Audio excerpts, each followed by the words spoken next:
Hi everyone. मैं अपने इस वीडियो में कॉन्सेप्ट ऑफ वेजेस के कुछ बहुत ही इम्पोर्टेंट एमसीक्यूज को लेकर आई हूँ जिस पर मैं यहाँ डिस्कस करूँगी। आप इसे बहुत ध्यान से देखिए, इससे आपके कुछ कॉन्सेप्ट्स क्लियर हो जाएंगे। और पहले के जो भी वीडियोस हैं उन्हें भी देखिए, और सारे वीडियोस को जब आप देखेंगे एक साथ तो सारे कॉन्सेप्ट्स आपको अच्छे से समझ में आएंगे। फिर भी अगर कोई डाउट्स आपको रह जाता है तो मैं आगे के वीडियोस में उसे क्लियर कर दूंगी। आप कमेंट करके बताइए। वीडियो अच्छा लगे तो उसे लाइक कीजिए, कमेंट कीजिए और अपना सजेशन भी दीजिए, और अपने दोस्तों के साथ इसे शेयर ज़रूर कीजिए ताकि वो भी इससे लाभ उठा सके, उन्हें भी इसका फ़ायदा हो और मुझे भी कुछ मोटिवेशन मिले आपके कमेंट से। तो चलिए देखते हैं, शुरू करते हैं आज का question number 1। The dash adjusted for the prevailing rate of inflation. Options है A nominal wages, B real wages, C standard wage rate, D all of these. यहाँ पर जो क्वेश्चन कर रहा है अगर समझ में आ गया तो इसका आंसर दीजिए। यहाँ बोल रहा है कि वो कौन सा वेज है जो कि इन्फ्लेशन रेट को जो बढ़ गया है उसको एडजस्ट करने के लिए दिया जाता है। तो पहले भी मैं इस पर डिस्कस कर चुकी हूँ। अगर आपने मेरा पहला वीडियो देखा है तो आप इसका आंसर इमीडिएट दे सकेंगे। मैंने बहुत अच्छे से समझा दिया है कि नॉमिनल वेजेस क्या होता है, रियल वेजेस क्या होता है और स्टैंडर्ड वेज रेट क्या होता है। मगर आपने नहीं देखा है तो उसे ज़रूर देखिए।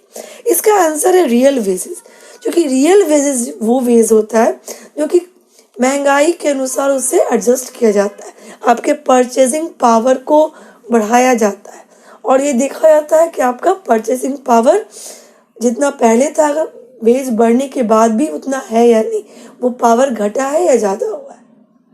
तो ये रियल वेज होता है जिसे कि इन्फ्लेशन को एडजस्ट करने के लिए ही दिया जाता है। तो इसका आंसर है option number B, real wages. Question number 2, which theory is called iron law of wages?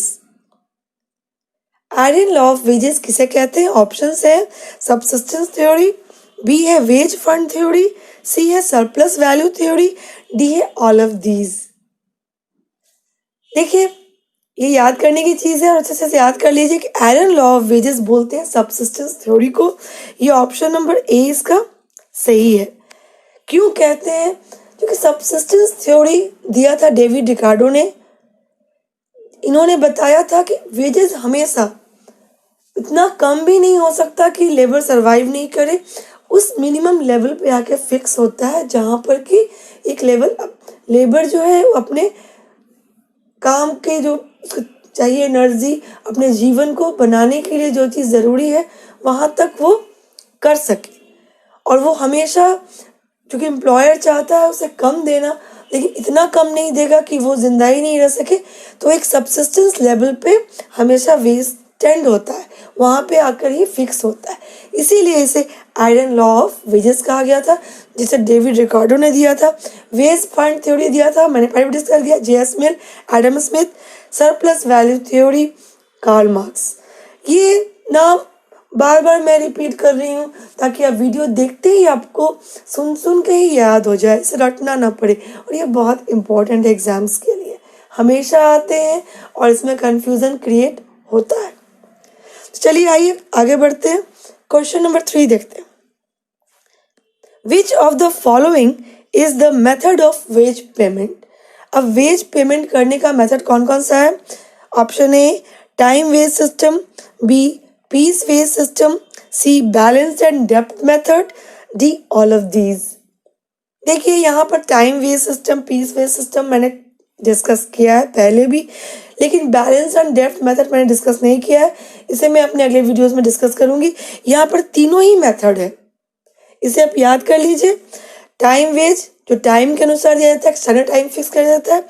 Piece rate जिसमें कि एक टाइम पर उतना पीस बनाना होता है। और बैलेंस एंड डेप्थ होता है कितना पीस बनाया। इसको विस्तार से चर्चा मैं करूँगी ताकि आपको अच्छे से समझ में आ जाए। अभी इसका ऑप्शन जो है option number D, all of these. अभी ये तीनों को आप सिर्फ समझिए, तीनों ही मेथड है वेज पेमेंट का, और मेरा अगला वीडियो देखिए।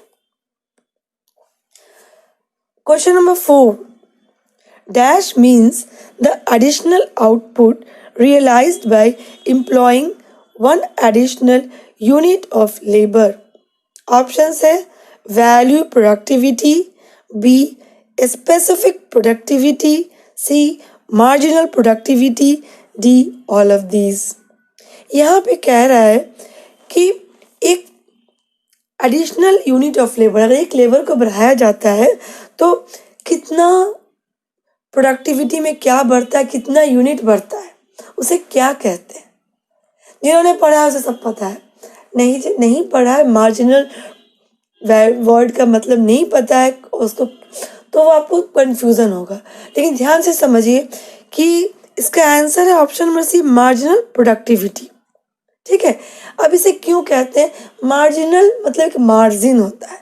अगर 10 लेबर इतना प्रोडक्ट कर रहा है तो उसमें अगर हम एक लेबर को और बढ़ा देते हैं तो हमारा नंबर ऑफ पीसेस या अमाउंट ऑफ प्रोडक्शन कितना बढ़ता है, वो एक लेबर को लगाने से, एक यूनिट ऑफ लेबर को लगाने से, उसे ही बोलते हैं मार्जिनल प्रोडक्टिविटी, वो एक लेबर का प्रोडक्टिविटी।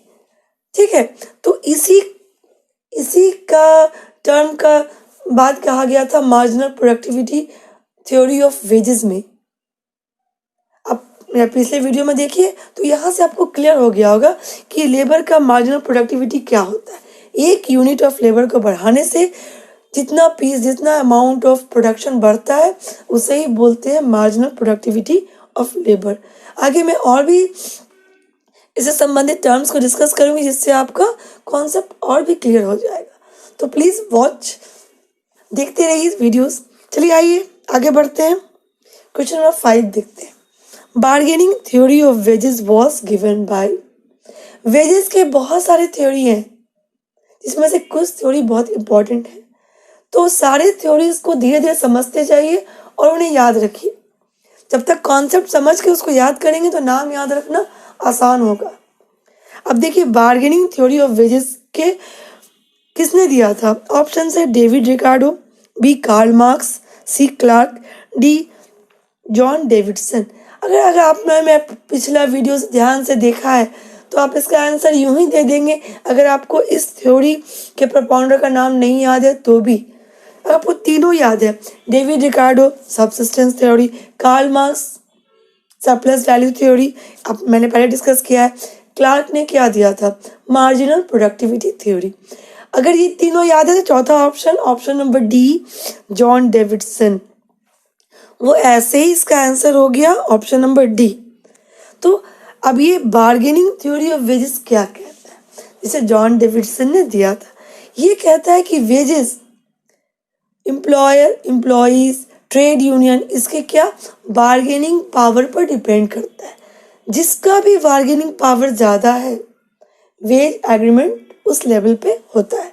अगर ट्रेड यूनियन वर्कर ज़्यादा मजबूत है तो उसके अनुसार ही वेजेस का निर्धारण होता है। अगर एम्प्लॉयर ज़्यादा मजबूत है, ज़्यादा उसका बार्गेनिंग पावर है तो वेजेस उसके अकॉर्डिंग डिसाइड होगा।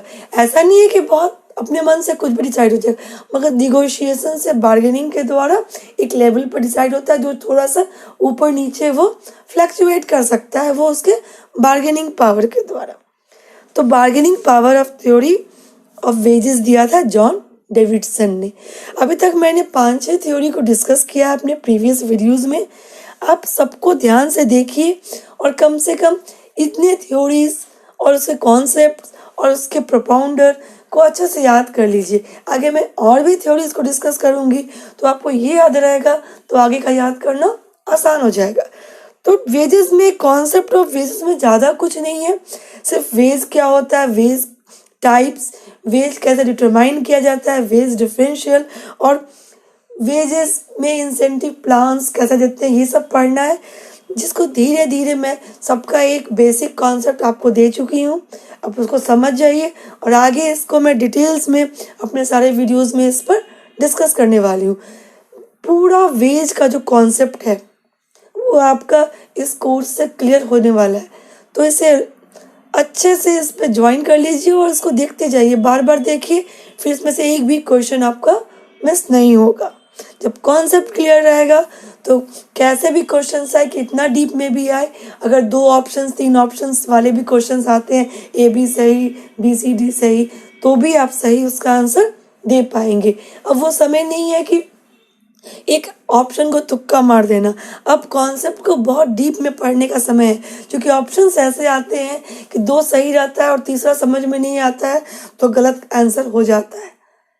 तो जब तक कि सारे ऑप्शन समझ में नहीं आएंगे, सही आंसर नहीं दे पाएंगे, वो गलती होगी ही। तो जब अब रटना नहीं है, कॉन्सेप्ट तो क्लियर करना है, जो कि मेरा प्रयास है। मैं इतने मेहनत से वीडियोस बना रही हूँ, आप इसे कमेंट कीजिए ताकि मुझे मोटिवेशन मिले और मैं आपके लिए और भी अच्छे अच्छे वीडियोस बनाऊँ और आपको एग्ज़ाम्स में compete करने में मदद करूँ। Thanks for watching, till then bye.